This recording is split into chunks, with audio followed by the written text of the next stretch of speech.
Hello friends.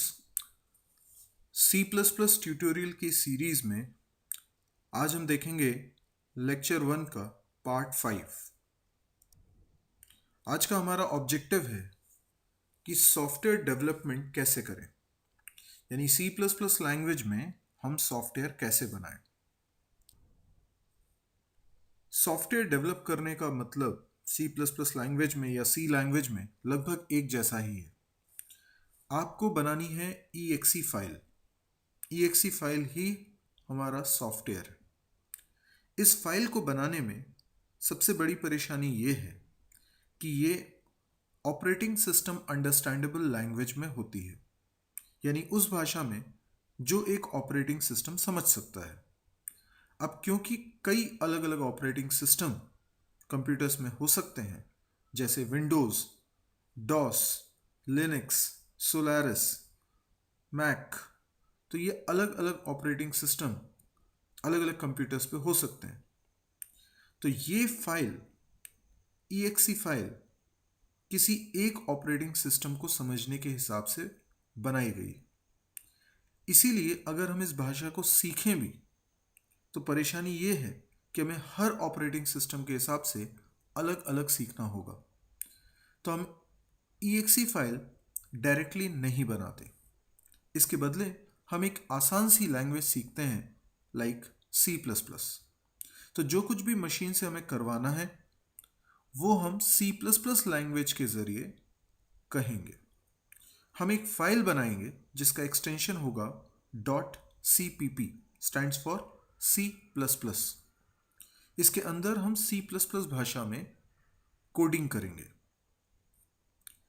इसके बाद हमें ज़रूरत पड़ेगी एक सॉफ्टवेयर की जिसका नाम है प्री प्रोसेसर।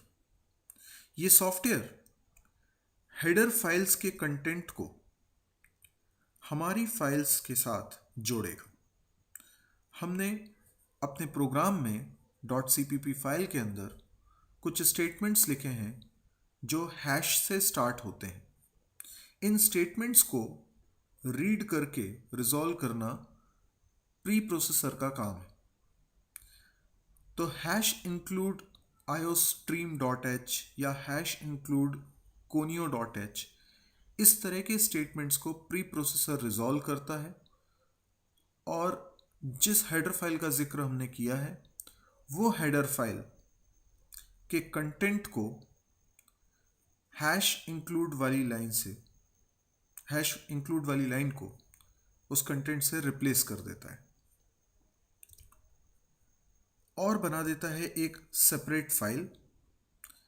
इस फाइल के अंदर हैश वाला कोई भी स्टेटमेंट अब नहीं बचा है। हैश वाले सारे स्टेटमेंट को प्री प्रोसेसर ने हटा दिया है, उनको सॉल्व कर दिया है।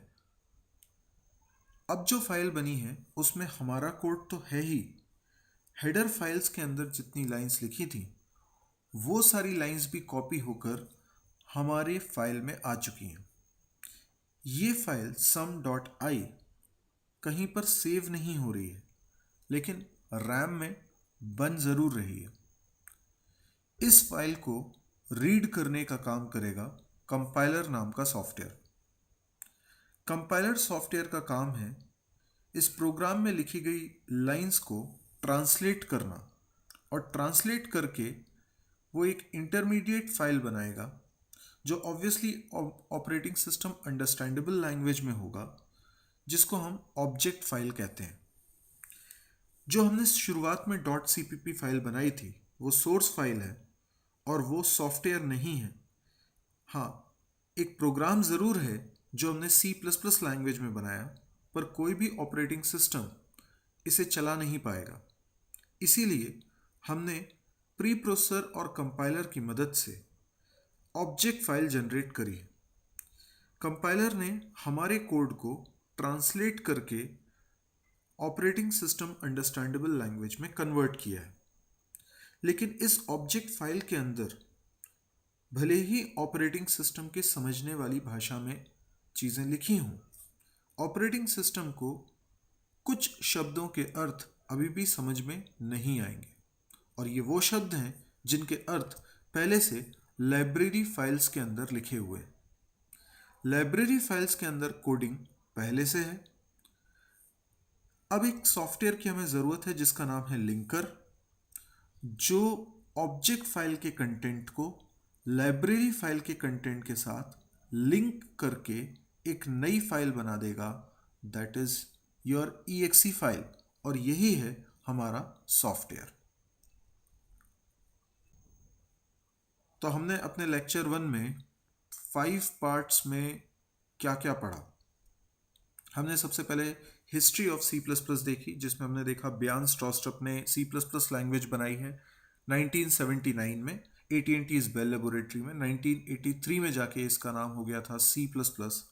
हमने बहुत सारे फीचर्स पढ़े थे सी प्लस प्लस के, जिसमें सबसे इंपॉर्टेंट है कि C plus plus is a superset of C language, जिसका मतलब है सी प्लस प्लस में आप वो सब कुछ कर सकते हैं जो आपने सी लैंग्वेज में सीखा है। फिर हमने देखा C plus plus language object oriented programming language है, पर ये प्रोसीजर ओरिएंटेड प्रोग्रामिंग गाइडलाइंस को भी फॉलो करने में सक्षम है। तो प्रोग्रामर्स की ये चॉइस होगी कि वो किसी सॉफ्टवेयर को सी प्लस प्लस में बनाते वक्त प्रोसीजर ओरिएंटेड तरीके से प्रोग्रामिंग करते हैं या ऑब्जेक्ट ओरिएंटेड तरीके से प्रोग्रामिंग करते हैं। कॉन्सेप्ट ऑफ क्लास समझा, कॉन्सेप्ट ऑफ ऑब्जेक्ट समझा। हमने समझा क्लास एक ब्लूप्रिंट होता है, एक डिस्क्रिप्शन होता है ऑब्जेक्ट का, जबकि ऑब्जेक्ट एक रन टाइम एंटिटी है। हमने लास्ट में आज के पार्ट में देखा कि कैसे हम सॉफ्टवेयर डेवलप करेंगे। आप लोग इस चैनल को सब्सक्राइब करना ना भूलें। अगले लेक्चर में हम लोग C++ की कोडिंग स्टार्ट करेंगे। Thank you.